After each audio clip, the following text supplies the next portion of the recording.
Fala galerinha, belezinha? Galerinha, vamos para mais uma semana com resolução de exercícios?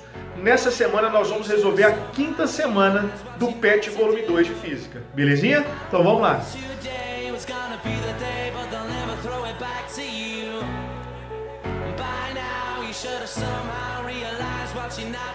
Galerinha, então vamos dar continuidade aos nossos estudos. Nessa quinta semana nós vamos continuar falando sobre os processos de transmissão de calor, só que nós vamos falar especificamente sobre a transmissão de calor por convecção, belezinha? Vamos parar de enrolação e vamos para o nosso primeiro exercício. Pessoal, o nosso primeiro exercício fala o seguinte, ó. Faça um pequeno texto explicando a transmissão de calor por convecção. Em seguida, cite 3 exemplos de convecção térmica. Presta atenção. Eu não vou fazer um texto, eu vou definir com vocês o que é a convecção térmica, assim como eu já fiz na videoaula, beleza? O que é convecção? A convecção é aquele processo de transmissão de calor que é feito de uma região para outra por meio do transporte de matéria, beleza? É o que acontece nas geladeiras, é o que acontece no fenômeno da brisa terrestre, é o que acontece quando a gente coloca uma água para ferver, beleza? Então a convecção térmica é aquele processo de transmissão de calor que ocorre por meio do transporte de matéria, ou seja, a matéria é levada de um ponto para outro.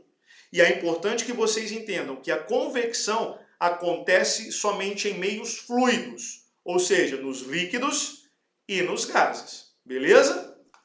Como exemplo, pessoal, o que a gente pode citar? O que eu falei, eu posso levar em consideração a água fervendo, tá? Ou seja, a água quente sobe enquanto a água fria desce, tá? Isso é um processo de convecção. O fato de um ar-condicionado ser instalado na parte de cima de um determinado ambiente é justamente por causa do fenômeno da convecção, ou seja, o ar frio do ar-condicionado desce e o ar quente sobe, então é um fenômeno de convecção. E um outro exemplo que eu posso citar é, por exemplo, as brisas marítimas e terrestres, tá? Que a gente vai falar nessa nossa correção, belezinha? Pessoal, nossa segunda questão. Danilo sempre quis ter um aparelho de ar-condicionado em sua sala de estar e reservou um lugar na parede exclusivo para o aparelho, próximo ao chão. Após algumas pesquisas, ele descobriu que a instalação do aparelho precisa seguir alguns critérios, como, por exemplo, a posição na parte superior da parede. Conhecendo os conceitos de convecção do ar, como Danilo poderia explicar a impossibilidade de instalar o aparelho de ar-condicionado próximo ao chão da sala? Presta atenção, pessoal. Uma coisa que vocês têm que levar em consideração é o seguinte. Todo resfriamento é feito na parte superior e todo aquecimento é feito na parte inferior, beleza? Ou seja, todo ar-condicionado ele deve ser instalado em cima e todo aquecedor de ambiente deve ser instalado na parte de baixo. Justamente por causa da convecção térmica. O que acontece? O ar frio ele é mais denso do que o ar quente. Então o que acontece? Quando você coloca um ar-condicionado na parte de cima da parede, o que acontece? O ar frio, por ser mais denso, ele vai descer. E o ar quente, por ser mais leve, menos denso, o que vai acontecer? Ele vai subir. Então a gente vai criar o que nós chamamos de corrente de convecção. O ar quente sobe e o ar frio desce. Então todo o aquecimento ele deve ser feito por baixo e todo resfriamento ele deve ser feito por cima. Por isso, por exemplo, que os congeladores nas geladeiras, eles ficam na parte superior, beleza? Tá? E todo o aquecimento é feito na parte de baixo. Um aquecedor de ambiente é colocado embaixo, o ar-condicionado é colocado em cima. Justamente por causa da convecção, beleza?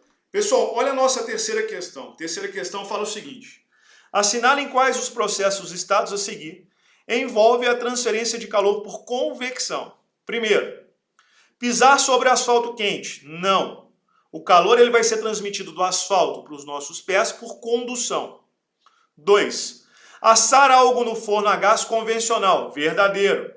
O processo de assar algo em um forno é feito pelo processo de convecção. Então, ou seja, o fogo ele aquece o ar que está lá dentro, esse ar quente sobe e assa o alimento que está dentro do forno. Beleza? Então eu tenho sim convecção. 3. Fritar algo em uma panela antiaderente sem óleo também é falso. Beleza? Assim como na primeira alternativa, eu tenho a transmissão de calor por condução. Beleza? E 4. ser aquecido pela luz do Sol. Esse processo de ser aquecido pela luz do Sol acontece através da radiação térmica. Então, ou seja, a nossa alternativa correta só pode ser a 2. Então, a alternativa correta, letra C. Somente a 2 é a afirmação correta. Belezinha? Pessoal, nossa quarta questão fala o seguinte. Marque a alternativa correta a respeito do fenômeno da convecção. Então, vamos lá. Letra A. A convecção é caracterizada pela passagem de calor de molécula a molécula de um material? Não. Isso é condução. Então, a letra A é falsa. Letra B. Esse fenômeno é o único responsável pela ocorrência do efeito estufa? Também não.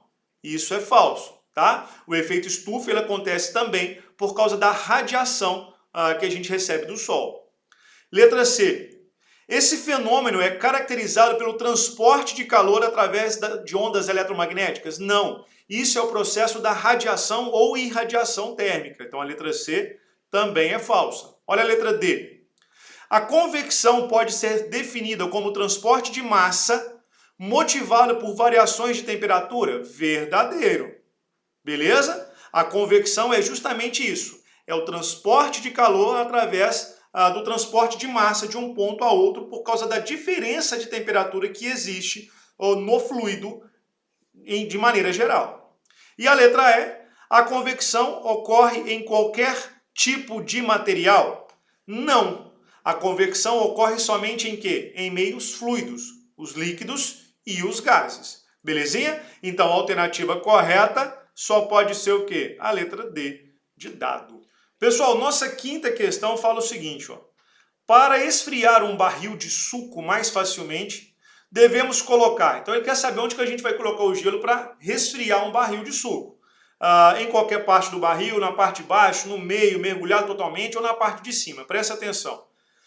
A melhor maneira de se resfriar um determinado líquido é colocando, por exemplo, o gelo na parte de cima do barril, beleza? Então, ou seja, para a gente esfriar esse barril de suco com maior facilidade, o gelo ele tem que ser colocado aonde? Na parte de cima. Por quê? Porque o gelo, o que ele vai fazer? Ele vai resfriar a parte de cima do suco, do barril de suco. Esse suco ele vai ficar mais denso, vai descer e vai resfriando de cima para baixo. Belezinha? Pessoal, nossa sexta e última questão é uma questão do Enem, é uma questão muito legal, que ela fala sobre um fenômeno de convecção térmica bem específico, que tem muita aplicação no nosso dia a dia, no nosso cotidiano, que é a brisa marítima e a brisa terrestre. Presta atenção. Numa área de praia, a brisa marítima é uma consequência da diferença no tempo de aquecimento do solo e da água.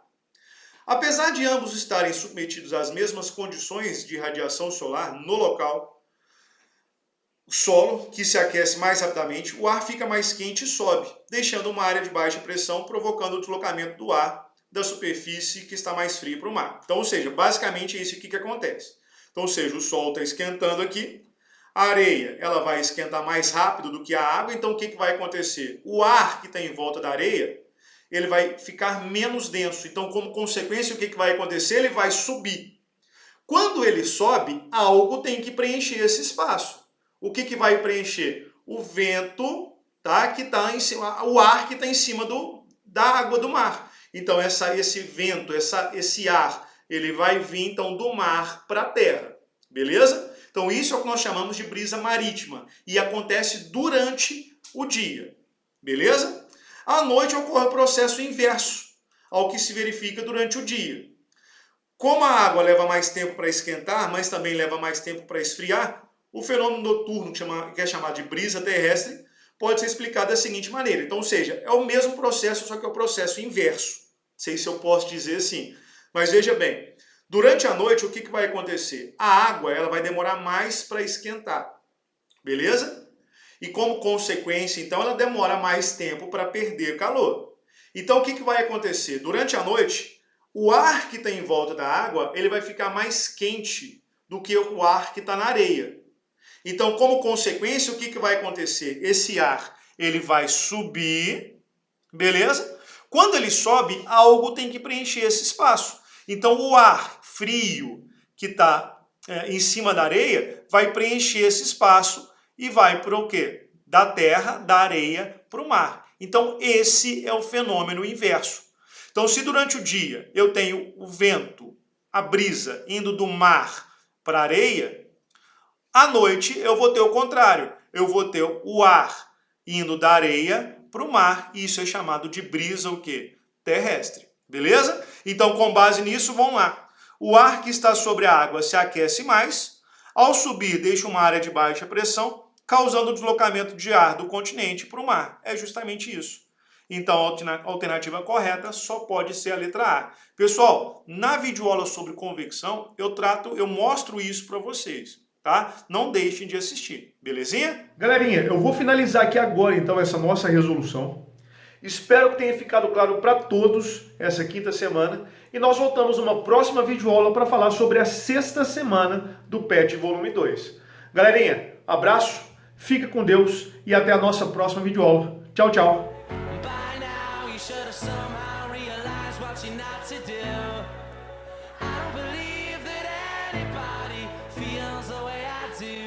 About you now.